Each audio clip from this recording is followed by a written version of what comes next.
মিয়ামির hard rock স্টেডিয়ামে ইতিহাসের পুনরাবৃত্তির গন্ধ পাওয়া যাচ্ছে। 2026 বিশ্বকাপের গ্রুপ এইচে সৌদি আরব উরুগুয়ের বিপক্ষে প্রথমার্ধেই এগিয়ে গেছে। গোল করেছেন আবদুলেলা আল আমরি। 41তম মিনিটে মুসাব আল জুয়াইর ডান দিক থেকে কর্নার ঝুলিয়ে দেন বক্সে। সেই বল থেকে আল আমরি ডান পায়ে জালে বল পাঠিয়ে দেন। উরুগুয়ের রক্ষণ সেই মুহূর্তে পুরোপুরি ব্যর্থ।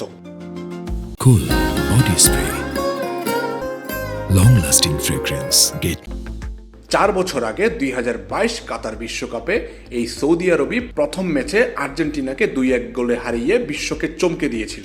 সেই ম্যাচে সালেম আল দাওসারির অবিশ্বাস্য কার্লিং গোল এখনও ফুটবল বিশ্বের অন্যতম স্মরণীয় মুহূর্ত। আজ আবার আরেক দক্ষিণ আমেরিকান শক্তির বিরুদ্ধে সেই একই মনোভাব নিয়ে মাঠে নেমেছে গ্রিন ফ্যালকনরা। বল দখলে উরুগুয়ে এগিয়ে থাকলেও সৌদি আরব তাদের কম্প্যাক্ট রক্ষণ ধরে রেখে কাউন্টার অ্যাটাকে বিপজ্জনক হয়ে উঠছে বারবার। ফেদেরিকো ভালভার্দে, ডারউইন নুনিয়েজদের নিয়ে গড়া উরুগুয়ে দল এখন ব্যবধান ঘোচাতে মরিয়া।